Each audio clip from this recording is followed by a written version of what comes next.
When you send a message, open a website, or make an online call, do you know what really happens behind the scans? That data travels through several layers of the OSI model. From the application layer at the top bottom to the physical layer at the bottom.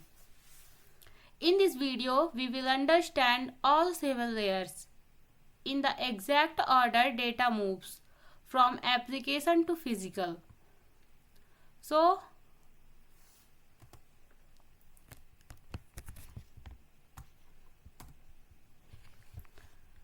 first, the OSI model, Open System Interconnection, defines how data is transmitted between two devices over a network.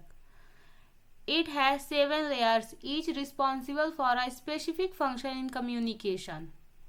So, let's start from the topmost layer, application, and move down to the physical layer where the data finally becomes signals. So, first, application layer. The application layer is the 7th layer of the OSI model. The application layer is where the user actually interacts with the network. It provides services like web browsing, email, file transfer, and messaging. This layer defines network services for applications. It handles high-level protocols and services that allow software like browsers, email clients, and file explorers to communicate with remote networks. It uses HTTP, HTTPS, SMTP, FTP, and DNS protocol. So, when you open a website or send an email, this is the layer that starts it all. Next, presentation layer, data translation and security. The presentation layer acts like a translator between the application and the network. It ensures that data is in the correct format so that the receiving system can understand it.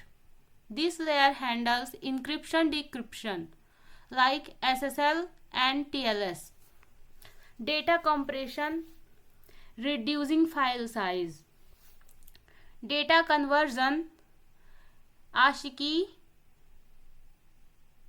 JPEG, MP3 formats. Examples: when you send an encrypted message, this layer locks and unlocks it.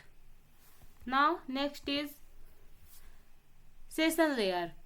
The session layer is responsible for starting, maintaining, and ending sessions between two systems. It's like a manager that keeps track of communication. Who is talking to whom and when. Example, in a video call, it manages the continuous connection. In a file transfer, it resumes communication if interrupted. Protocols used in session layer are NetBIOS and RPC. Next is transport layer. The transport layer ensures reliable delivery of data from one device to another. The heart of end-to-end reliability. It divides large data into smaller segments and checks that each segment reaches safely. It also performs error detection and flow control. There are two major protocols here. TCP, Transmission Control Protocol. It is a reliable protocol. And next is UDP, User Datagram Protocol. Faster but less reliable. Now next is the third layer is network layer, routing the data. The network layer decides how data travels across network. It handles logic addressing like IP addresses and routing, choosing the best path for packets to travel. Example, A router uses this layer to send data from your computer to another network.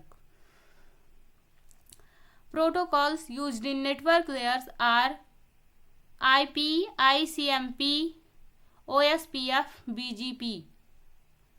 Data units packet. It sends data in the form of packets. The next is data link layer, local frame delivery. The data link layer ensures that data transferred over the physical medium is error-free. It organizes data into frames and uses MAC addresses to identify devices on the same network. It also checks for transmission error using techniques like CRC, cyclic redundancy check.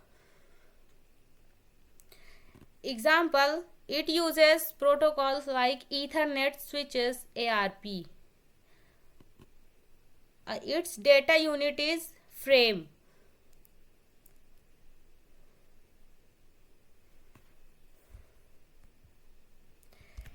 And the last layer is physical layer. Finally, the physical layer is where the data becomes actual electrical or optical signals. It defines how bits, zeros and ones are transmitted through cables, connectors or wireless signals. This layer deals with transmission media, cables, fiber, Wi-Fi, voltages, modulation, synchronization, hardware components like hubs and network cards.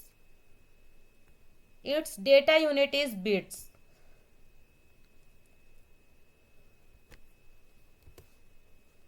So, from top to bottom, we have application for user interface, presentation layer for data formatting and encryption, session layer for managing connections, transport layer, reliable delivery, TCP/UDP, network routing and IP addressing, data link, framing and MAC addressing, physical actual signal transmission. Together, these layers make communication structured, reliable and efficient. That's the OSI model explained from application to physical layer. In the next video, we will explore the lower three layers: physical, data link and network, with real life examples and animations. If this helped you understand networking better, make sure to like, share and subscribe to MTechZudo for more such tech explainers. Thank you.